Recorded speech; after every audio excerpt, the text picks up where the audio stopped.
Success ಆಗ್ತಿಲ್ವಾ ಹೈಕಮಾಂಡ್ನ ಸಂಧಾನ ವಕ್ಫ್ 2.0ಗೆ rebels ready ಮತ್ತೆ ಕವಲುದಾರಿಯಲ್ಲಿ ಕೇಸರಿ ಬ್ರಿಗೇಡ್. ಇದುವೇ ಚದುರಂಗದ ಎರಡನೇ ಸ್ಟೋರಿ. ಕವಲುದಾರಿಯಲ್ಲಿ ವಕ್ಫ್.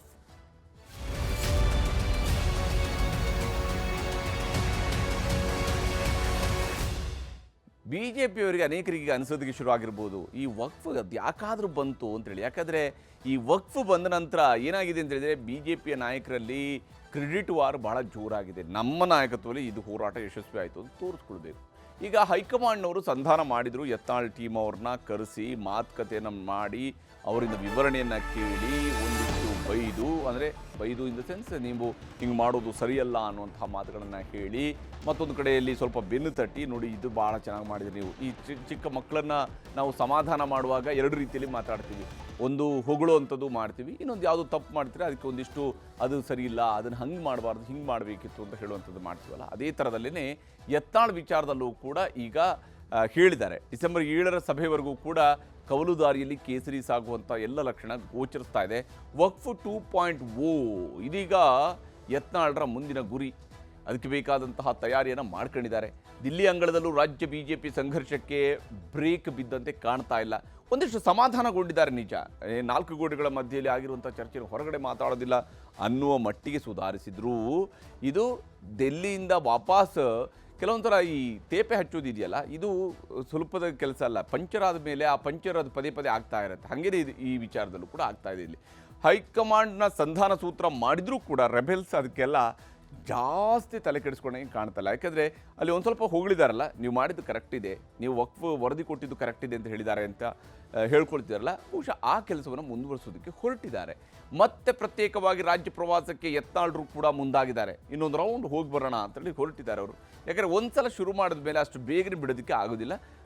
ಕೇಳಿ ಅವರು ಕೂಡ ರಾಜಕಾರಣಿಯಾಗಿ ಅವ್ರಿಗೂ ಕೂಡ ಗೊತ್ತಿದೆ ಏನು ಮಾಡಬೇಕು ಏನು ಮಾಡಬಾರ್ದು ಅನ್ನೋಂಥ ರೀತಿಯಲ್ಲಿ ಅವರು ಕೂಡ ಹೊರಟಿದ್ದಾರೆ. ವಕ್ಫ್ ಹೋರಾಟ 2.0ಗೆ ಚಾಲನೆ ದೆಹಲಿಯಲ್ಲೇ ಅದಕ್ಕೆ ಬೇಕಾದ ರೂಪುರೇಷೆಯನ್ನು ಕೂಡ ಮಾಡ್ಕೊಂಡಿದ್ದಾರೆ.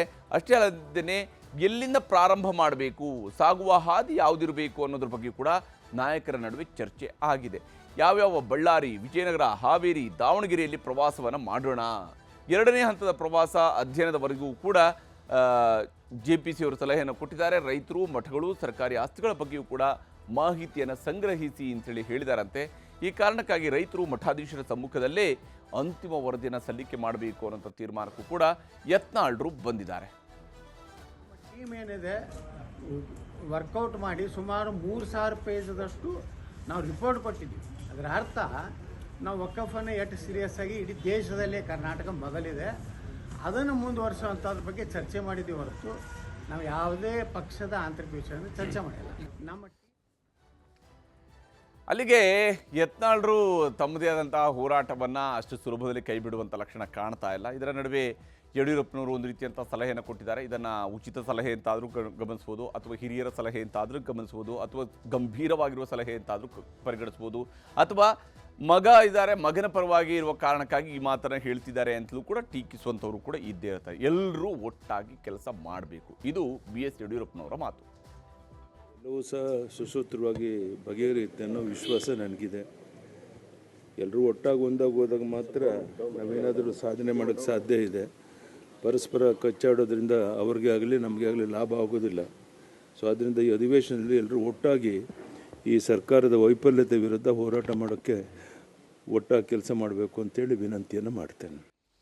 ಹೀಗೆ BJPಯಲ್ಲಿ ಸಂಧಾನ, ಮಾತುಕತೆ, ಶಿಸ್ತು ಸಮಿತಿ, ಅವರ ನೋಟಿಸು ಇವೆಲ್ಲವೂ ಕೂಡ ನಡೆದ ನಂತರವೂ ಕೂಡ ಎರಡಾಗಿರುವಂತಹ ಹಾದಿ ಒಂದುಗೂಡುವಂತಹ, ಇದು ಸಂಗಮಿಸುವಂಥ ಲಕ್ಷಣ ಕಾಣ್ತಾ ಇಲ್ಲ. ಬದಲಿಗೆ ದೂರದಲ್ಲೇ ಸಾಗುವಂಥ, ಸಮಾನಾಂತರವಾಗಿ ಸಾಗುವಂತಹ ಲಕ್ಷಣವೇ ಜಾಸ್ತಿಯಾಗಿ ಗೋಚರಿಸುತ್ತೆ. ಮುಂದೆ ಯಾವ ರೀತಿಯಾಗಿ ಇದೆಲ್ಲ ತಿರುವುಗಳನ್ನು ಪಡ್ಕೊಳ್ಳುತ್ತೆ ಅನ್ನೋದನ್ನು ಕುತೂಹಲದಿಂದ ನೋಡಬೇಕಷ್ಟೇ.